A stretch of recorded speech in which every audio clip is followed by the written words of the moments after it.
सुप्रभात बच्चों। मैं एक प्रश्न कर रहा हूँ, इसका जवाब दोगे?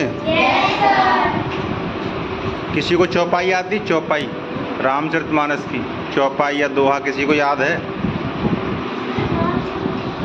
तुलसीदास जी कृत श्री रामचरितमानस का दोहा चौपाई किसी को याद है? सुना सकता है? किसी को नहीं पता है? मंगल भवन अमंगल हारी, द्रवऊ सुदशरथ अजिर बिहारी। आती है तो फिर क्यों नहीं सुनाई? ये क्या थी? चौपाई। और दोहा कौन सा होता है? मैं तुलसीदास जी की दोहे की बात कर रहा हूँ। दोहा उनका भी है, लेकिन मैं तुलसीदास जी का दोहा सुनना चाहता हूँ। किसी को याद है? गुरुपद पंकज सेवा, तीसरी भगति अमान, चौथी भगति मम गुणगन, करहीं कपट तज गान। ये दोहा श्री तुलसीदास जी ने लिखा हुआ है। तो आपको इसके बारे में पता नहीं था? चलो आगे से पढ़ना। अब ये दोहा और चौपाई, इसे व्याकरण की भाषा में क्या कहते हैं? जो मैंने अभी दोहा और चौपाई पूछा, इसे व्याकरण की भाषा में क्या कहते हैं? Very good. क्या बोलते हैं? छंद। बहुत अच्छा। तो इस छंद के अंतर्गत अपनी पाठ्य पुस्तक में एक छंद है कुंडलिया। पाठ 11 हिंदी पाठ्य पुस्तक में पाठ 11 गिरधर की कुंडलियाँ।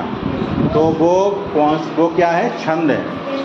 उस छंद के बारे में आज अपन पढ़ेंगे। कौन सा पढ़ेंगे? गिरधर की कुंडलियाँ। और उद्देश्य क्या है? छंदों से परिचय। बहुत बढ़िया। अब मैं कुछ प्रश्न और करूं?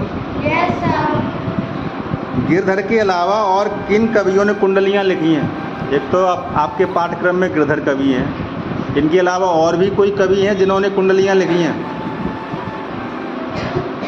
अच्छा प्रियांश, ये बताओ बेटा। काका Hathrasi. Very good, very good, very good. अगला प्रश्न करें? अभी मैंने एक चौपाई सुनाई थी, तो उस चौपाई छंद में कितनी मात्राएं होती हैं? चौपाई छंद में मात्राएं होती है, मात्रिक छंद है। नहीं, ये बताएगी जानवी। Very good. कितनी होती हैं? 16। और चरण कितने होते हैं? 4 चरण होते हैं, और प्रत्येक चरण में 16 मात्राएं होती हैं। Very good. अब मैं प्रश्न कर रहा हूँ, इसका जवाब कौन देगा? इसका जवाब मैं TPS के माध्यम से लूँगा। आप आपस में टेबल बाय मतलब अपने ग्रुप में चर्चा कर लेना। एक मेज एक ग्रुप हैं, और फिर इसका जवाब 30 सेकंड बाद अपन लेंगे। प्रश्न ये है कि यदि आपके पास ज़रूरत से ज़्यादा धन है, ज़रूरत से ज़्यादा, आवश्यकता से अधिक, तो आप उसका उपयोग किस प्रकार करोगे? चर्चा कर लो आपस में।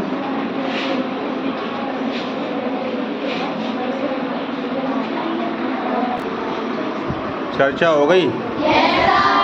अब मैं यहाँ से नाम बुला रहा हूँ, पर्ची कोल्ड कॉलिंग। कोल्ड कॉलिंग नहीं कर, कोल्ड कॉलिंग में एक ग्रुप का नाम निकाल लेंगे, और फिर उस ग्रुप को उसका जवाब देना है। प्रियांशी, चलो प्रियांशी वाले ग्रुप से पूछेंगे। पहले बताएगी शाकुल।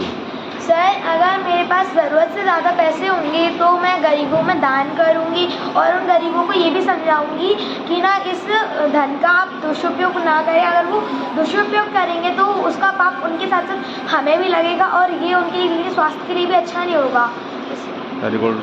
भावना। अगर हमारे पास बहुत धन हुआ तो उसके लिए हम हॉस्पिटल बनवाएंगे, गरीबों के लिए स्कूल बनवाएंगे। वेरी गुड प्रियांशी, यही जवाब। प्रिया, यही जवाब। चलो अब सेकंड ग्रुप को देखते हैं कौन। राखी। चलो सरिता और राखी खड़े हो जाओ, बताओ क्या करो। इसके अलावा जवाब देना, इनके अलावा सेम जवाब नहीं होना चाहिए। बताओ सरिता। सर, अगर हमारे पास ज़रूरत से ज़्यादा धन होगा तो हम उसकी मदद करेंगे, गरीब लोगों की सहायता करेंगे, और जो गरीब बच्चे हैं उनके लिए उन्हें स्कूल भेजेंगे और उनके लिए कपड़े दिलवाएंगे और हम यहाँ आसपास के लिए भी कुछ करेंगे और जो गरीब हैं उनके बहुत ज़्यादा हेल्प करेंगे। सबसे ज़्यादा। Very good, okay very good. तो अपन क्या करेंगे अब, इसका पाठ का सारांश पढ़ेंगे। पूरे पाठ का कौन सा पाठ है? गिरधर की कुंडलियाँ। तो इसके लिए शाकुल आजा बेटा।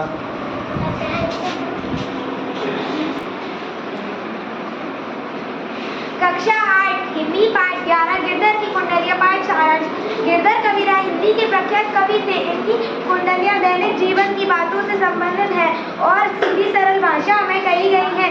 इन्हें समझकर हम अपने जीवन को सहन और बेहतर बना सकते हैं। हमारी पाठ्य पुस्तक में कवि गिरधर की 3 कुंडलियाँ संकलित हैं, जिसमें उन्होंने पहली कुंडलियाँ में के माध्यम से बताया है कि मनुष्य को धन संपत्ति का घमंड नहीं करना चाहिए और क्योंकि धन चलायमान होने के कारण एक जगह स्थित नहीं रहता। दूसरी कुंडलियों में लिखते हैं कि गुणकारी और अच्छी वस्तु को हजारों लोग पसंद करते हैं। तीसरी और आखिरी कुंडली में कवि गिरधर सलाह देते हैं कि जो बातें बीत चुकी हैं उनके बारे में हमें ज़्यादा सोच विचार नहीं करना चाहिए। Very good. तो अब आप लोग अपनी पुस्तक निकाल लो, हिंदी पाठ 11 गिरधर की कुंडलियाँ। आज उसका अब ये पाठ अपना 3 दिन तक चलेगा। आज मंडे, कल ट्यूसडे और परसों वेडनेसडे। बुधवार तक इस पाठ को कंप्लीट कर लेंगे। ओके, तो निकाल लो अपनी पुस्तक।